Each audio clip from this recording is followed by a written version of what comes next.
พอถึงมาในเศร้าวันทุนหา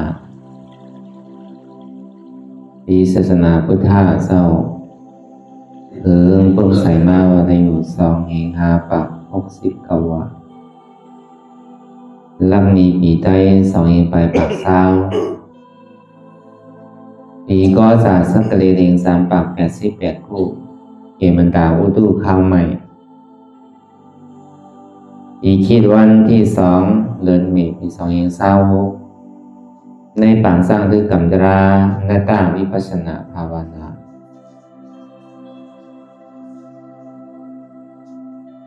ออกคำทน2 เดิน7 เมืองขึ้นมาลองมาวันในอยู่1 คำเดิน6 ไต้ลองมาวันในอยู่2 คำอองดีวัดพระธาตุสอนนาวันแตนวันลมเมืองลังนาวีเก่งตุงในเมืองไต้ก็ดอกคงอันนี้ก็ดีเลยซับแรงลายสร้างคือกำเป็นความไตหนูไตสร้างคือกำหน้าตาวิปัสสนาว่าผึ่งหลงมันเต้นี่ก็คือเขาพอผู้ป่องแสงแรงใสลองอนัตตาก็เปิดอนัตตาในนี่มันเป็นร่อนแกนของศาสนาพุทธาเซา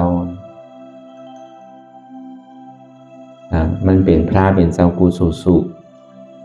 ที่เป็นสัมมาสัมพุทธะพระสุโลกันวันนั้นทีแรกตัดผู้อนัตตา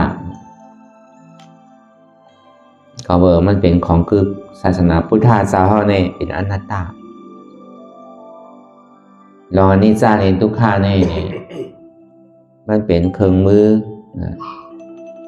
ของปัจเจกพุทธาเขาเจ้าโดยอนิจจาในทุกขาในไรตลากว่าเนี่ยมันด่าปัจเจกพุทธะปัจเจกพุทธะในที่ได้สร้างแถมบารมีอยู่2 อสังไขยปลายแสนมหากัปปุณดาปิญญาธิกาพระเป็นเจ้านั่นในได้สร้างแถมบารมีอยู่4 อสังไขยปลายแสนมหากัปดังเดวิริยาเลยสังสถาธิกาเลยสังนั่นก็ได้สร้างแถมบารมี8 อสังไขยปลายแสนมหากัปเดี๋ยวก็สิวกาสังไขยปลายแสนมหากัปอาสุติได้ผู้หันว่าทันทาเปิงเป็นอนัตตาเนี่ยก็มันใจว่าของลินนั่นก็เบอร์พุทธาเจ้าเด้เนี่ยก็พอเปิดตัวเจ้าเก่าใจใครออกป้นทางโคยเนี่ยนั่นแหละวิญญาณสัตวะทั้งหมดทั้งสิ่งในพอดีออกป้นม่นดอดจอมมันเจ้าเนี่ยก็เปิ่มแค่เอาตัวเจ้าเก่าป้นทางโคยเนี่ยก็เบอร์อีดูถึงวิญญาณสัตวะทั้งหมดทั้งสิ่งเลยใครคือวิญญาณสัตวะทั้งหมดทั้งสิ่งในที่ได้ป้นจอมมันเจ้าเนี่ยมันเจ้าก็ข้ามหยับข้ามพืชจุนกูเสื้อกูลองกูสามแสนเปิงเนี่ยลูกลางนางเมรัชาปารามีนั่นพวกจ่าพวกของเยนนาวานเมืองฉันไหนก็จุนไรรัชาอุปปารามีเองการลักษณะเจ้าเก่าหมากตาเลยสังหมากหัวใจเลยสังตาเลยสังมือเลยสังฉันไหนก็ฮัดจุนรัชาปรมาธาปารามีอาศักสายใจเจ้าเก่านี่ก็ฮัดจุนเนี่ยขึ้นชื่อว่าเป็นพุทธาเจ้าวันนั้นอโศติไรทบหันอนัตตาเนี่ยใจว่าเป็นของเรียนเป็นของอันหยาบเต้ๆนาเนี่ยเพื่อเหมือนเท่าที่เป็นชาวศาสนาพุทธาเจ้าเนี่ยนี่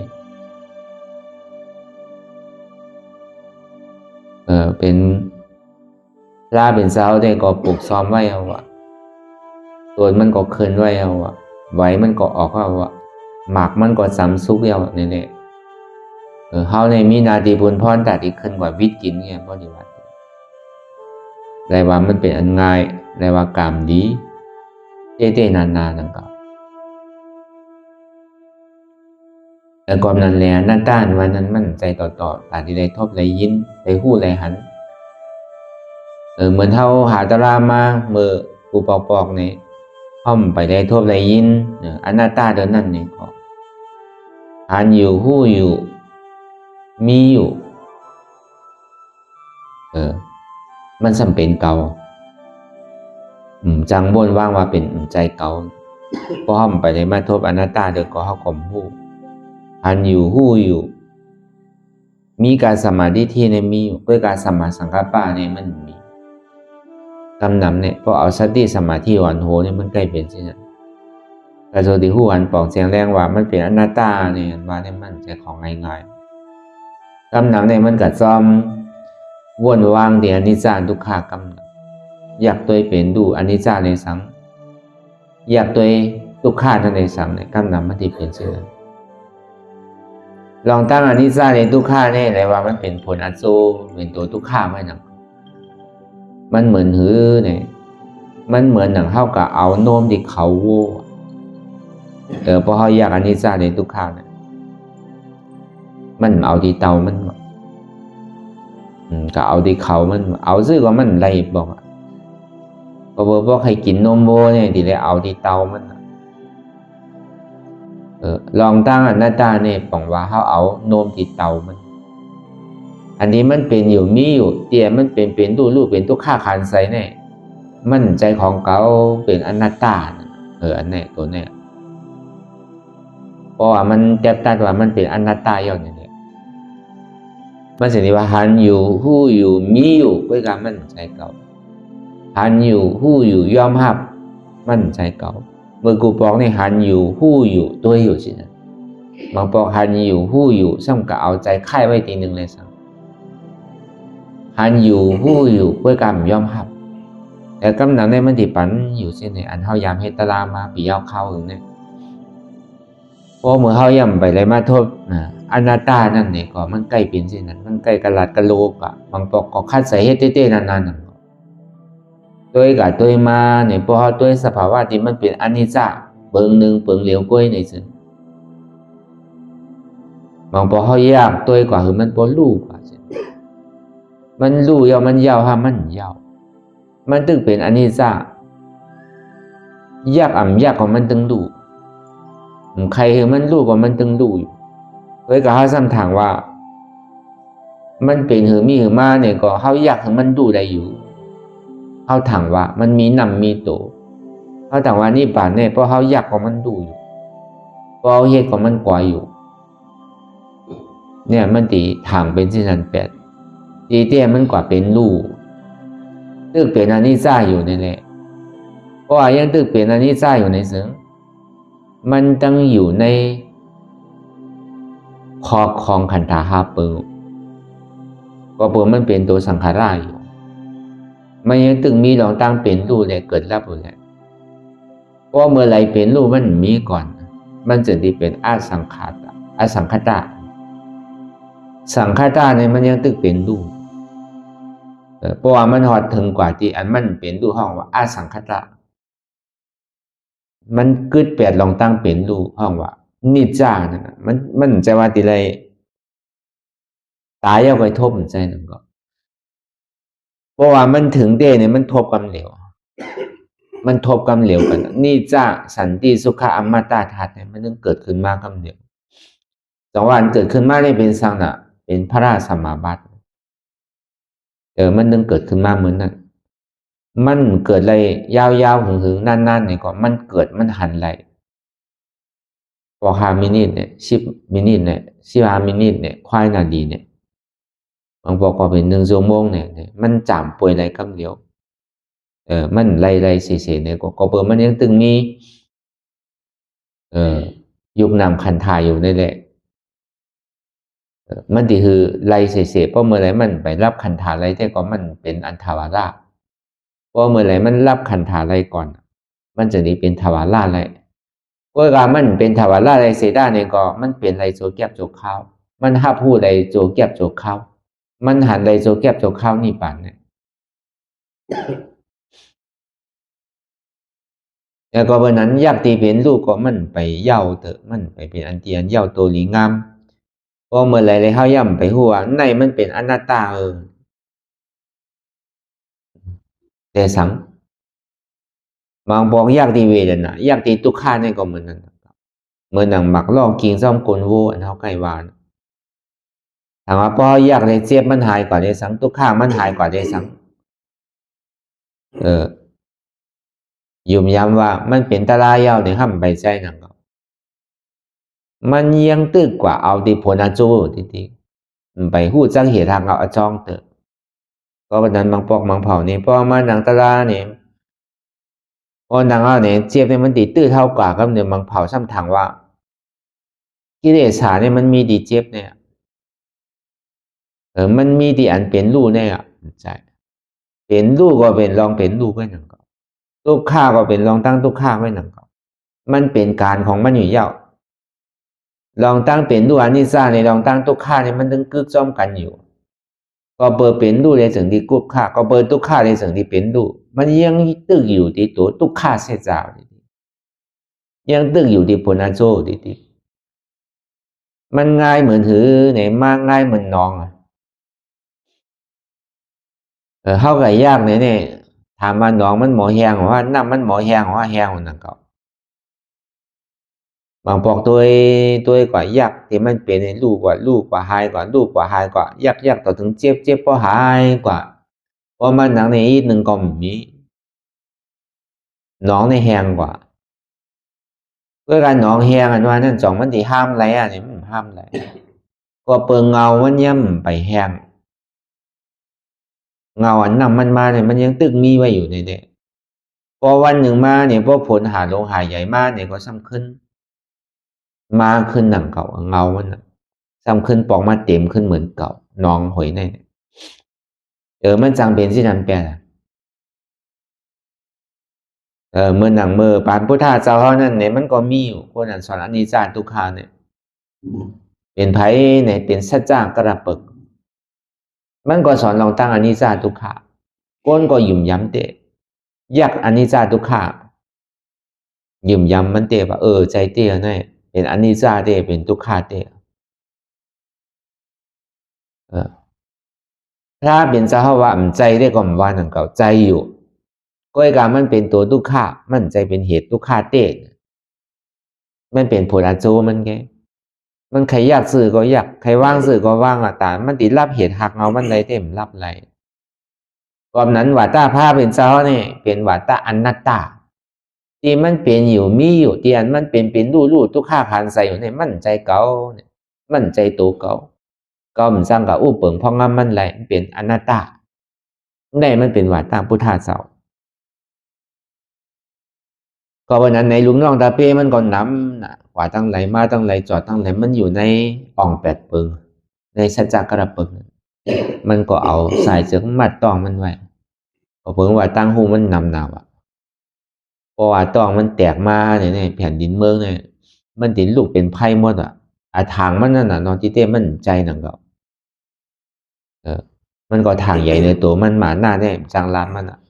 สูงพอถึงจิกถึงจอมถึง100ปุ่นก็เปิดมันมีเต้เป็นเต้ในแหละหันอยู่หู้อยู่มีอยู่อันนำใจเก่ามันหูหันอยู่หู้อยู่จำเป็นเก่าอันนั้นหันอยู่หู้อยู่มีอยู่เพื่อการเป็นเก่าอยู่ถึงว่ามันเป็นอนิจจาเป็นทุกข้าก็หู้อยู่เก่าหู้อยู่ว่ามันเป็นอนิจจาทุกข้าอันนำใจเก่านี่มันหู้นึงป้อมหู้ก็ปองว่ามันตึกเป็นเก่าอยู่ปองว่าก็ยากกว่าที่เนี่ยก็เก่าเฮ็ดไรเก่ายากไรมันมีน้ำมีโต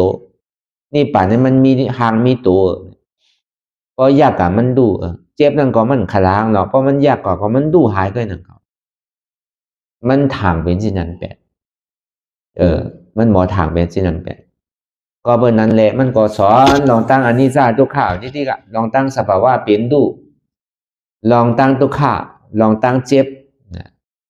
อยากเจ็บหรือเจ็บหาย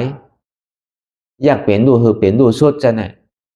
มันก็เอาลองตั้ง2 อันในแหละสอนกว่าสั่งกว่าคนก็หยุ่มย้ำเตะมีหลวงน้องตาเป้พอเต็มบ้านเต็มเมืองเตะนั่นก็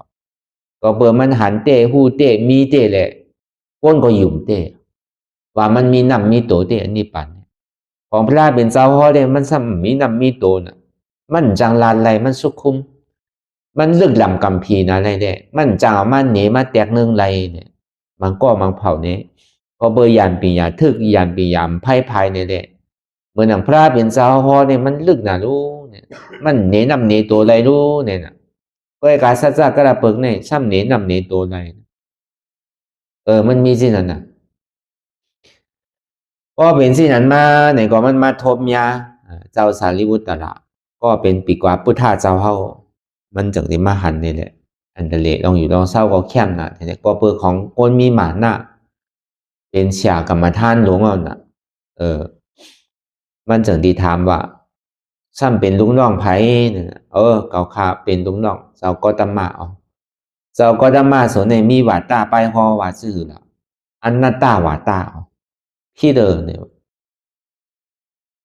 下属สอนในพี่เดินมันเนี่ยที่ตีเป็นตัวเฮาสำหรับตัวเฮาเนี่ยมั่นใจเนี่ยเพลงว่ะ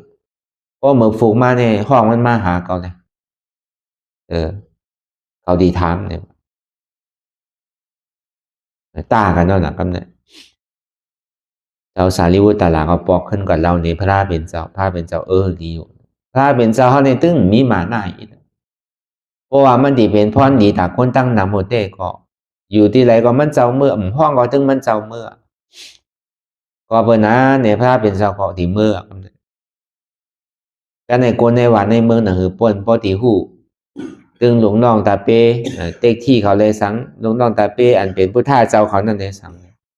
อ่อนกันบอกกล่าวกันนะพอถึงวันเมื่อผูกมาในสวนเสื้อสวนวิญญาณสวนเสื้อนั่นเนี่ยที่มีพระเป็นเจ้าก็ตามมาเนี่ยชัดจะกระเปิก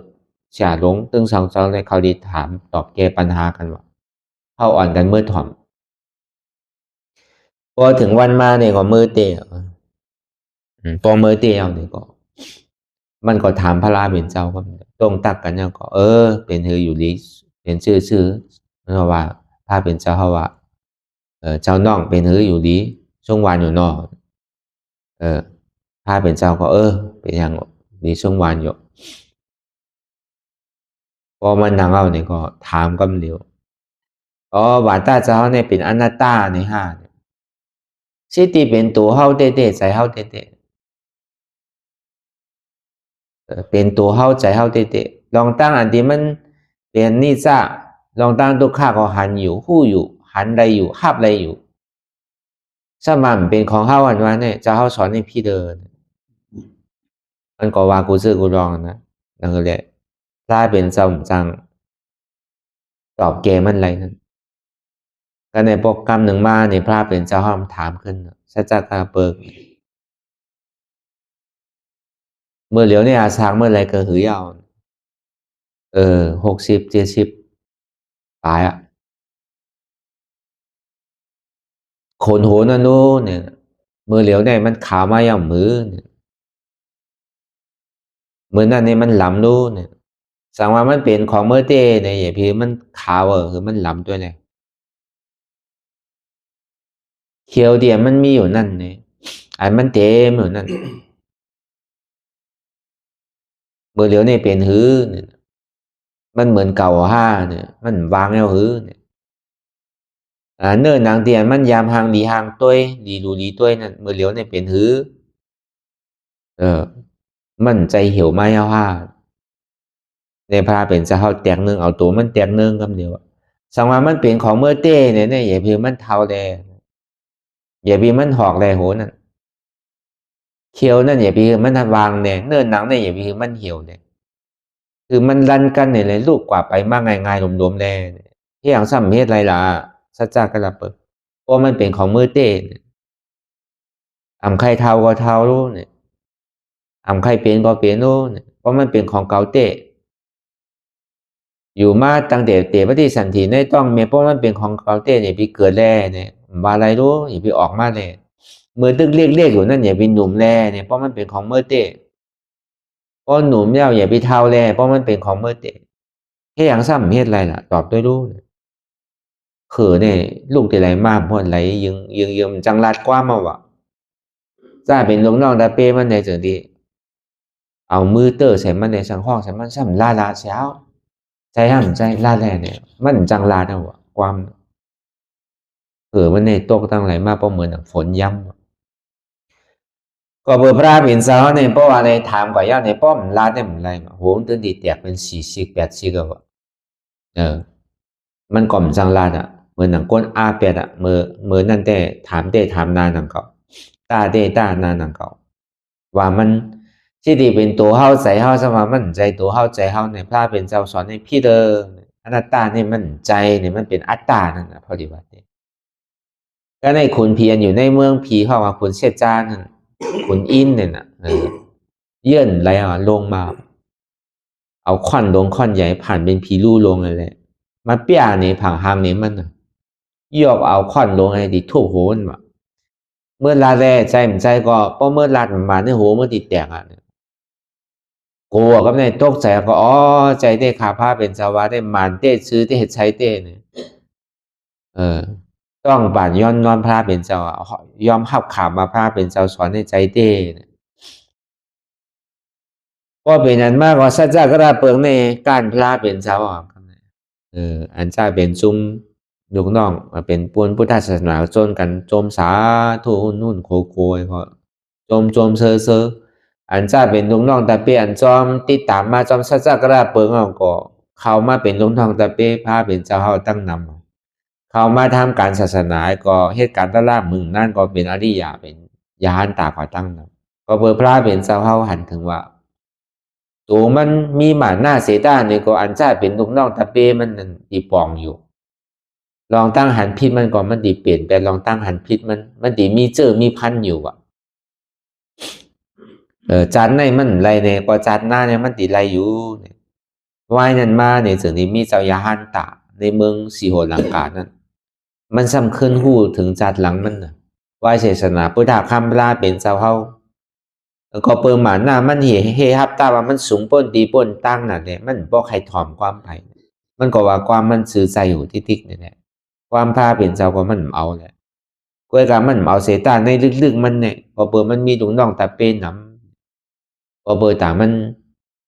ที่ได้เป็นสลาเปิ้นแต่ที่ได้อยู่ง่ายกินล้มในเนี่ยก็มันก็บางในติ๊กที่มันเนี่ยแหละมันก็ยอมการพาเป็นเจ้าก็กว่าก็ซ้ำกับมีลุงน้องตาเป้ทางไหนก็ซ้ำขึ้นสอนลายมันสอนขึ้นไหวเสนันมาในศาสนาพุทธภาเป็นเจ้าเฮาพาเป็นเจ้าปรินิพพานไว้ยาวเนี่ยมันซ้ำมาเกิดในเมืองสีโหลังกาซ้ำขึ้นต้องจัดเก่าอันที่มันยามเป็นชัจกระปึกไม้เลยมันก็เหตุการณ์ตลายเป็นยาห้านตาก่อนก็เปิดมันก็มีพันพวกใจไรใครใจถึงขอสั่งกำสอนพาเป็นเจ้าแหละกล้วยกามันว่างในหมาหน้ามันก็เปิดปรามีกู้โสตั้งอันที่มันเฮ็ดไว้มันไปเตรียมทนเธอเนี่ยแหละมันก็ย่ำไปทบตลาเตออันมาซ้อมมันแต่ก่อนเลยทบตลาทูตลาเมียเนี่ยแหละเป็นอริยากว่าเป็นยาหันตากว่าตั้งนำอันนี้เขาว่าเลยลองตั้งอันนี้ซ่าในตุกขามันพอมีไว้มันเป็นของกึกโลกกำพาอยู่ดังเก่าลองตั้งตุกขาเสียจานมันห้องว่าบางเผาบางปอกไก่ยากเช่นนั้นเนี่ยมันไก่มีนั่นยากคือมันลูกอะไรสังที่มันเจ็บแกนต้องตอดเนี่ยอยากให้มันลูกกันนั่นแหละสังถามว่าพอมันลูกกว่าเย้าเนี่ยมันดีเป็นตาลายเย้าในเลยสังเนี่ยก็ไปใจกว่าเย้าที่อันลูกก็มันไปใจมันตึงยังตึงมีเป็นลูกเกิดลาบหมดเนี่ยมันไปว่าเป็นตาลาเถอะมันตึงเป็นโพนาโซมันอยู่ที่ลูกค้านั่นก็เหมือนนั่นนั่นก็มันเจ็บแกนต้องตอนนี้ฉันเขาถังมาเพราะเขาอยากให้ลูกค้ามันสุดกว่าเลยเจ็บมันสุดกว่าเลยมันเป็นตาลาเนี่ยก็มันไปใจเมื่ออัตตามันยังตึงมีอยู่อัตตาย่ำไปโต๊ะเตอเนี่ยก็มันไปเป็นตาลาเตอมันตึงเหมือนหนังน้องแหงแหละวันหนึ่งเจ้ามาเนี่ยก็ผลที่มาเลยน้ำน้องก็น้ำติดเต็มขึ้นก็หนังก็ด้วยกับพออัตตาเนี่ยมันวางดีตัวเหตุบางดีภาษาตัดแต่ตัวดีสมุทัยเสษห้องว่าอัตตาทิฏฐิหันอยู่หู้อยู่มีอยู่ด้วยการมั่นใจเก่าหันอยู่หู้อยู่ยอมรับว่ามั่นใจเก่ามั่นใจเก่าในแมงน่ะมั่นใจตัวเก่าใจเก่าเจ็บเก่าอันนี้มันหู้เลยหยาบนะพอหอมเลยมาทมยาพุทธาเสาเนี่ยเท่ากับถังว่ากิเลสารว่านั่นตาลานว่าเนี่ยพอเฮาตัวเจ็บหายออกก็มันเป็นตาลาพอเฮาตัวคือมันเป็นลูกกว่ามันเป็นตาลาเนี่ยมันใจ อันนี้เขาก็สำคัญวนใช่ว่าเขามาดังเอานี่แหละอย่างเปรียบเทียบอย่างมันหายละอันนั้นมองว่าเขาถังว่าพอมันหายมันเป็นตารางมันใช่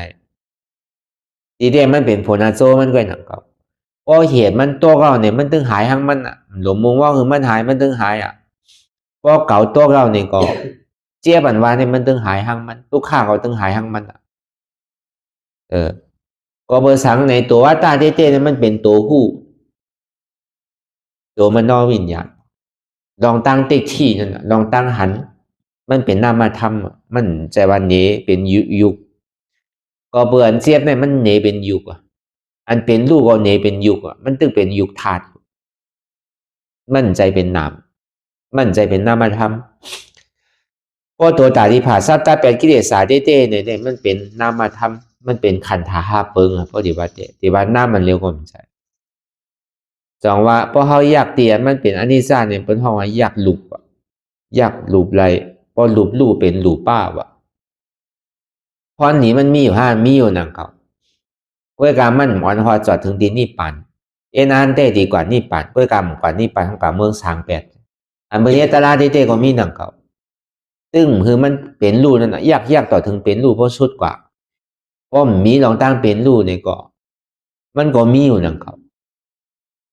มีเด่มใจนังเขาเวยการเหตุมันย่ำไปโตกเนี่ยมันกึดโจเข้า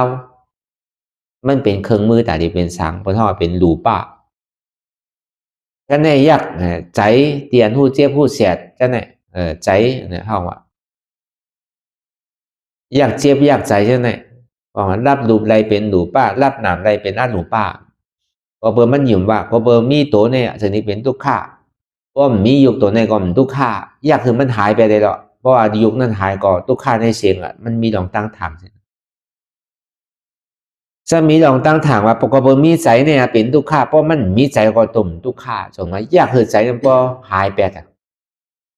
ใจอันท่าพูดเนี่ยพอหายไปเลยแหละเพราะมีอะใจเนี่ยร่วมถอยใจก็มันมีแปดก็การเวทนามันมาซื้อก็เอาพาว่างเลยเอาไว้เป็นอุเบกขาโดยอยากเหิดใจมันรู้กว่าเช่นนั้นนะฮะว่าอยากรูปไรเป็นรูปะอยากนามไรเป็นอรูปะอยากขันธาไรเป็นอนัตเป็นอริยะพอเขาตัดขันธาไรก็เป็นอริยะก็เบอร์นั้นในเจี๊ยบเนี่ยมันตีอ่อนคือยุคแลวิญญาณนั่นมาสู้เป็นอันหนึ่งอันเดียวเลยเป็นอนุโลมมาอย่างเกิดขึ้นมาเอาขันธาหาเปิดนั่นสู้เป็นอันหนึ่งอันเดียวเลยผ่าซับตับแปดกำเลียวกันในห้องว่ารับขันธาไรเป็นอริยะมือมันตีรับไรนั่นเนี่ยมันตีได้เหตุอื่นมันตีกว่าที่ตัวผู้อันห้าผู้ในอ่อนตังผู้ว่ามันเป็นหือมีหืออันนี้เป็นห้องว่าตัวผู้เพราะตัวผู้ขาดตัวเย้าเนี่ยก็เวทนาอันมันเจ็บกว่ามันขาดเพราะอันเจ็บขาดแล้วก็ยุกเนี่ยมันขาดมั่นใจดีได้เอายุคขาดเลยเวทนาขาดมั่นใจเพราะยังตึกปอกว่าที่ยุคคือยุคมันหายคือเวทนามันหายเนี่ยมันก็กว่าที่ผลอาโจมันติดๆอ่ะเหตุทางเงาจ้องในลูกตีอันมันหู้ลูกตีมันน้อวิญญาณตัวไหนผู้ว่ามันเป็นลูกผู้ว่ามันเป็นทุกข์อันเป็นลูกเลยเป็นทุกข์เนี่ยมันอ่ำว่าอะไรมันใจเก่ามันเป็นอนัตตาอันนี้มันปอกมาที่ตัวหู้เพราะตัวหู้เนี่ยขาดแล้วเนี่ยก็เวทนาก็ขาดเพราะเวทนาขาดแล้วยุคเนี่ยก็กึดเปลี่ยนอันนี้มันถึงที่ว่าเป็นเส้นตั้งเอาเหตุทางเงามันออกเพราะเมื่อไรเลยใครเป็นรูมันสุดเมื่อไรเลยใครตุกข้านั่นหายเนี่ยแต่ก็มันตึกกว่าเดียโซมันติมันมาเดียจองมันเถอะมาดีเหตุมันเถอะมันตึงกว่าเอาดีปลายมันติอ่ะมันไรเงามันเห็นบอกอ่ะอันนี้มันเปลืองเงินที่ไหนบางปอกเนี่ยมันแข่งง่ายกันนะกล้วยกามันซ้ำขาดปีหยาลองตั้งอนิจจาเลยทุกข้าเนี่ยมันขาดปีหยาเพราะเมื่อไรมันว่างเป็นอนัตตาเนี่ยมันเกิดปีหยาอันนี้ถ้าว่าลองตั้งอนัตตาเนี่ยมันกระส่วนเข้าดีเลยถอนในยินเลทีเดียวเข้าใจเลยเฮ็ดจ้างตื้อกำซ้อมมันว่านี่มันจะง่ายๆก็เปิดมันอยู่จ้อมกันมันติดกันอยู่ป้อมมันหมอแยกเนี่ยก็มันทางมาเป็นอันเดียวแบบทางว่านี่ซ่าเนี่ยก็เป็นตะลาลูกค้าเนี่ยก็เป็นตะลาเนี่ยมันทางใช่ไหมเป็นได้เป็นอยู่ก็การมันเป็นตะลาสังเวกะ มันใจเป็นตลาดีเตียบตัดมันเป็นสังเวกาตลาไงสังเวกาตลาซื่อเฮาหันอยู่ใต้ตาเฮาน่ะคนเฮาเนี่ยมันบางมีดีเป็นเฮาเลยสังหนุ่มเลยสังมีคนมีสื่อมีเสียงมีอาณาอำนาจเป็นเสี่ยวุ่นหลวงเป็นมอยาลงในเกาะป้นไรรู้ตั้งตายเนี่ยอันนี้จ้าเนี่ยมันถึงสร้างร่างนี่แหละคือเฮาบ่เกิดสังเวกานั่นอันนี้จ้าเนี่ยเดี๋ยวมาเป็นตลาดเลยคือมันบ่เป็นรูคือมันบ่สุดกว่าคือมันก็ยาวที่อันเป็นรูคือมันบ่สุดกว่ามันก่อมไปใจเตอก็ในดีตู้ค่าผ่านใส่ก้นเฮาไหลห้องไหลให้ใครผาดก็เลยผาดใครยานก็เลยยานผาดรีบกว่าผาดตายเดี๋ยวเป็นน้ำหูน้ำตาเป็นเสียงห้องเสียงไห้เป็นลองตั้งขี่ใส่มองใส่คานใส่อยู่ในก็เป็นตู้ค่าคานใส่เนี่ยมันหนีลองตั้งตีว่าคือเฮามีสังเวกาตระคนเฮาในโลกาหลงเนี่ยมีอะไรมันกึมเตะหรือเสียตู้ค่าเนี่ยมันมีอะไรแทงอันนี้ลองตั้งเฮาหันลองตั้งเป็นเสื่องนั้นเฮาลองตั้งอันนี้จ้าตู้ค่านี่คือมันเกิดสังเวกาใจว่าคือมันหายใจว่าคือมันสุดใจว่าคือมันลูกใจว่าคือเจี๊ยบตู้ค่านี่คือมันหายความใจเพราะเมื่อไรเนี่ยเฮาเคยมันหายเคยมันลูกหวังว่าเฮากะหามจับเงามัน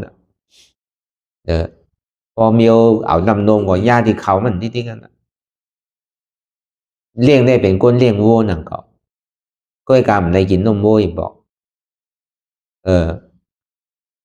ก็เอาที่เขามันที่มันสั่งถูกเขาที่มันติดต่อกันเท่าก็วันนั้นเนี่ยเขาเลี้ยงวัวเนี่ยก็หึงพอไรกินนมวัวหึงพอไรดีเตามันก็วันนั้นไล่แต่ดีไรดีเตามันในก็มันเปลี่ยนอนัตตาในคำเดียว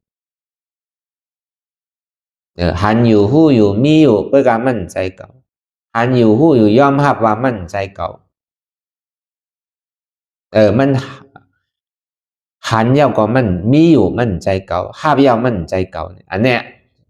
ในตัวเนี่ยเป็นอันยากจงว่าสมาธิที่หันเนี่ยแต่ว่าลองตั้งอันนี้ซาในทุกขาเนี่ยมันตึกเป็นตัวสมาธิที่อยู่ก้อยกะสมาธิที่อันหนึ่งอันเดียวก้อยเนี่ยเพราะมันมีลองตั้งสมาสังกัปปะของว่ามันคู่กันอ่ะมันก่อนใจว่าเป็นการตาที่เฮ็ดคือมันหากโหมันนั่นออกไรแล้วจังว่าในพุทธวาจาพระราชเป็นเจ้าก็ห้อไว้อยู่หนังกับว่าในสมถะในวิปัสสนาในตอนสมถะในวิปัสสนามีไว้อยู่เพราะว่าหันนันนิซ่าเนี่ยมันตีหมอพาว่างไหลมีสาธิที่ตั้งหันพิษตั้งหันพิษในหันว่ามันกึ้มนั่นตีเต้มันกึ้มนู่นน่ะก้อยกาหันนันนิซ่าก้อยเนี่ยหันเป็นรูเนี่ยมันหันไรทุกข้ามหันไรอนัตตามันก็หันไรเป็นรูอนิจจาเงินเดียวกันเพราะว่าหันทุกข้าเนี่ยมันตีพาว่างเป็นอะไรสักกายะเต็กที่มันตึกตีพาว่างอะไรก็หนังเก่าก็การมันตัดไรอันนี้เขาปองเสียงแรงใส่จุดไหนมันตึกตีเกิดขึ้นเป็นสมาธิที่แหละตั้งหันอันนี้มันหันว่ามันกึมเนี่ยมันใจเต้รู้หันว่ามันเป็นสุขาเนี่ยมันใจเต้รู้ตีเต้มันกึมเป็นทุกข้าคานใจหลงรู้แต่อันนี้ตัวสมาธิที่อยู่หนังเก่าไว้การตีอันมันหันว่ามันกึมเป็นทุกข้าในใจเย้าไว้การอนัตตาเนี่ยมันไปปองเดินเพราะว่ามันหันทุกข้าในอนัตตาย่ำไปหันเตอคือหันอันนี้เจ้าก็ให้หนังเก่าหันทุกข้าก็หนังเก่าก็เบิดทุกข้าในลูกที่อันนี้เจ้ามาหนังเก่าสันนี้เป็นทุกข้าก็เบิดทุกข้านั่นเนี่ยก็ลูกที่อันนี้เจ้ามาอันนี้เจ้าเนี่ยก็ลูกที่ทุกข้ามาหนังเก่ามันเป็นผลโจมันที่เพราะเมื่อไรหันอนัตตาเนี่ยมันจะดีภาสัตตัดแปดภาสัตตัดแปดอัตตา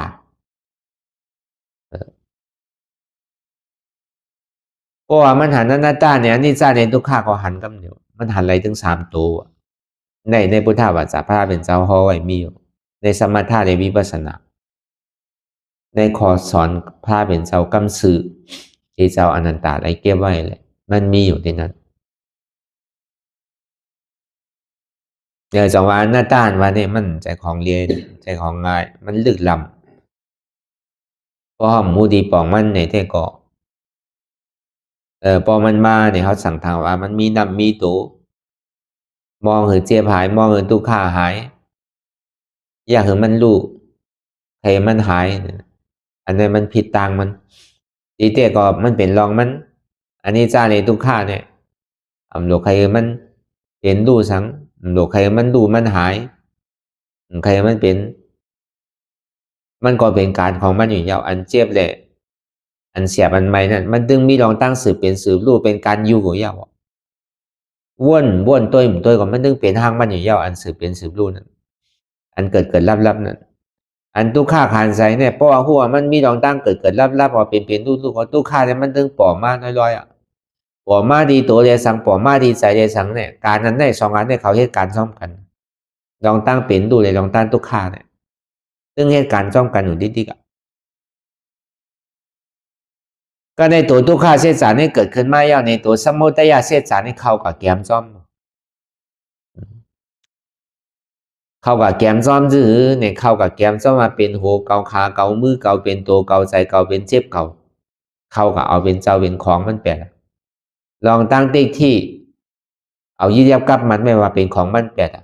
ตัวสมุทัยเสียสาเหตุทุกข้าลงเนี่ยว่าเป็นหัวเกาขาเกามือเกาเดี๋ยวมันเจ็บแกนต้องตอดเนชานอยู่เนี่ยที่มันคานใจอยู่เนี่ยมันเป็นหัวเกาเจ็บเป็นขาเกาขึ้นเป็นต้องเกาเจ็บเป็นแอวเกาเจ็บใจเกาในดีขาดเกาในมีเกาในเจ็บหนาเลยเปิ้นมีไผเจ็บเหมือนเกาว่าตัวกว่าที่เดียวเนี่ยมันเกาเนี่ยมันดีหันมา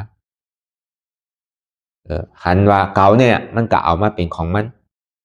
อัตราที่ตัวเนี่ยเอามายึดยับกับมันไม่ว่าเป็นหัวมันขามันมือมันตัวมันใจมันเป็นตัวเกาใจเกา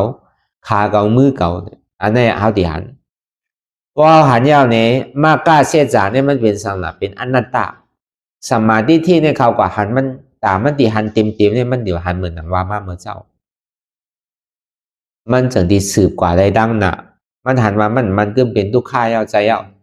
ก็การลองตั้งอันนั้นมันก็เป็นทุกข้านั่นเนี่ยไออีสังสัมเป็นหัวน้ำมันอีสังสัมเป็นเงามันก็เดี๋ยวเอาสมาธิที่ตัวหันเจ็ดว่าเตตัวลึกว่าเตก็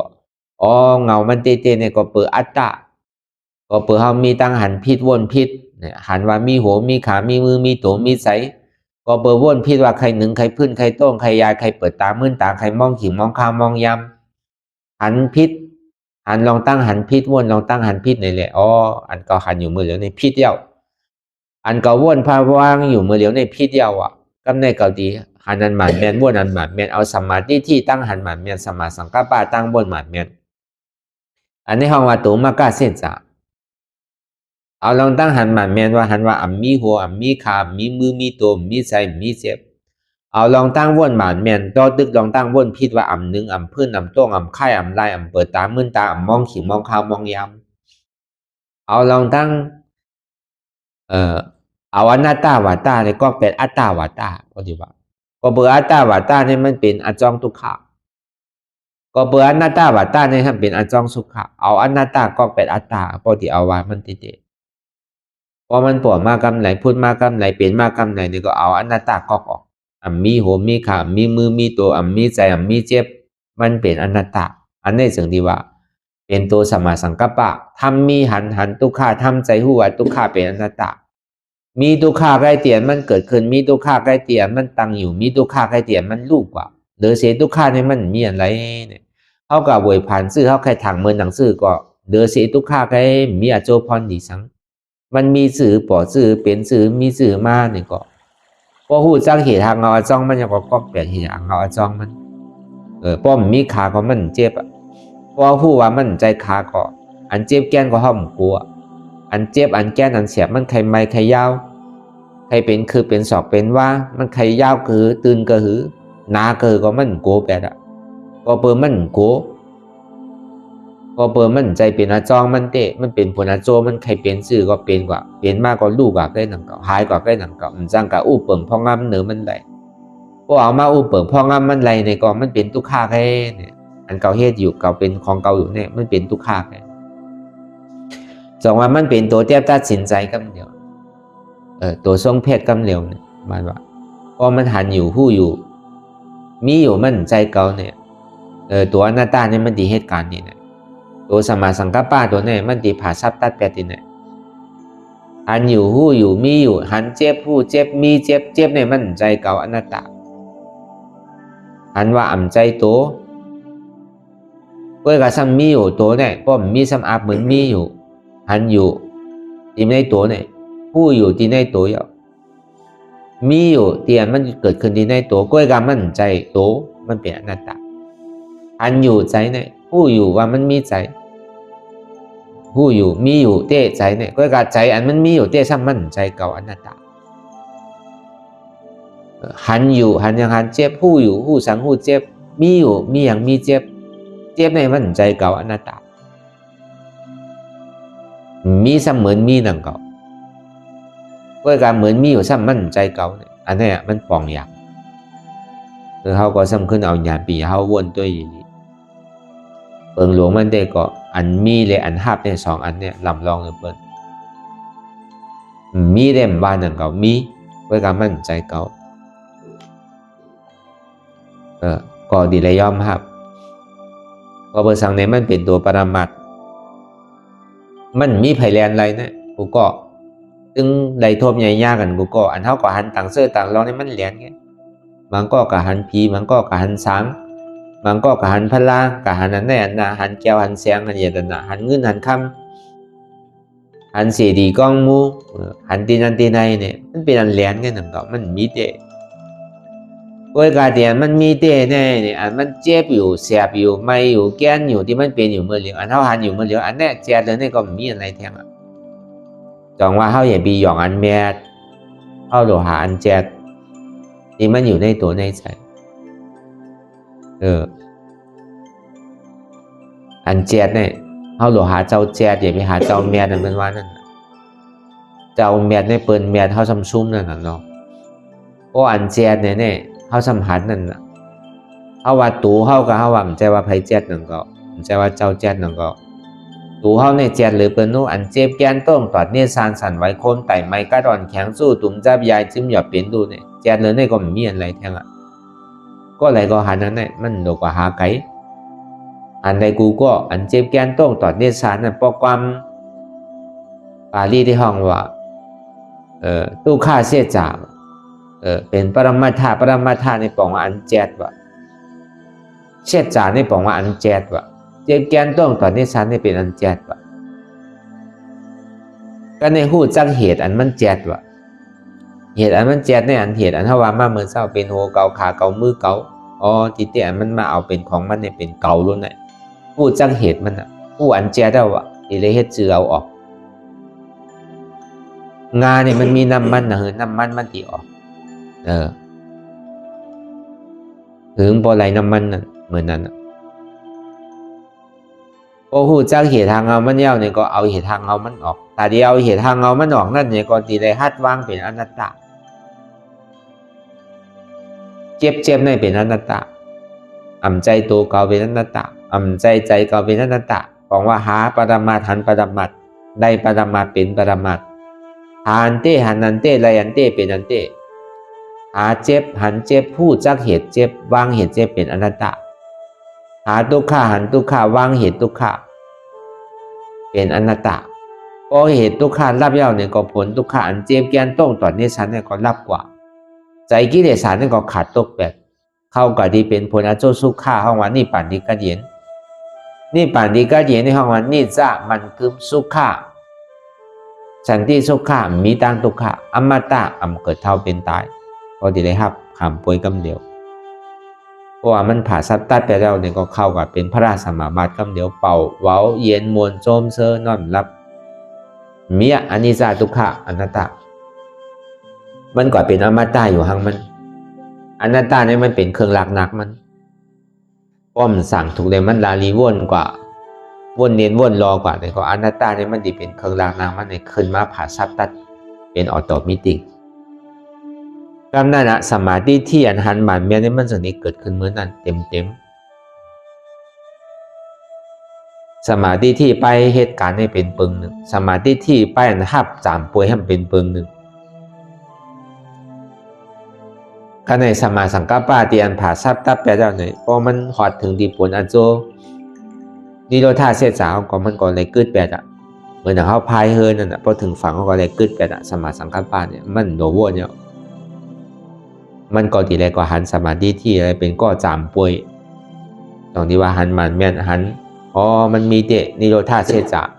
ผลอาโจสุขาอันห้องมาพระเป็นจาวันนิโรธาเชจาอันวันเนี่ยเปลี่ยนมันกึมเปลี่ยนเป็นสันติสุขาตีเป็นอมตะธาตุในมีเตโรในเขาทีแรกหับผู้กำเดียวหรือว่าตายเอาก้อยทบใจเป็นยาหันตายเอาก้อยทบกำใจนั่นก็พอตั้งทีไรทบกันกำเดียวพอเขาหาเทศจางตื้อกำกว่าพอเขาป่องเสียงเรียงใจก็ลายมันง่ายๆก็นั่นก็มันหยาบสังเอาปอกมันหยาบในยอดเบอร์ว่าเขาไขมันหายไขมันเจียวหายไขมันเจียวสุดไขมันลู่ไว้ไขเจ็บนั้นหายไว้นั่นอันนั้นอ่ะเป็นตัวดีกิเลสสายเตียนมันลึกๆเตียนเท่ากับเอาจับตีจับตังมันตึกกับเอาผลอาโจมันก็ยักวนดีตุกขาเสียจ่าวดีๆกันมันเอาดีเหตุทางเอาจ้องตัวสมุทัยเสียจานอันนี้มันผิดเปิงแบบนี้นะรู้ว่ารู้อยู่หายอยู่เจ็บแต่ก็การมันไปใจย่ำไปเปิงเหตุมันย่ำไปตกลูกตัวอัตตาเนี่ยมันไปขาดเนี่ยเขาเอาจับตีมันเขาก็เลยกินนมโวยบอกก็เอาจับตีมันเอาก็เขาเลยกินนะเจ็บแต่มันหายกว่าหังมันรู้เนี่ยมันรู้กว่าหังมันก็นั่นก็ดีเด้เลย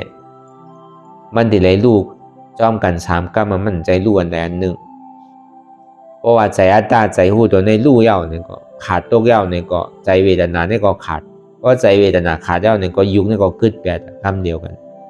3กรรมในกรรมเดียวกันในมันจะได้เป็นมรรคเป็นโพ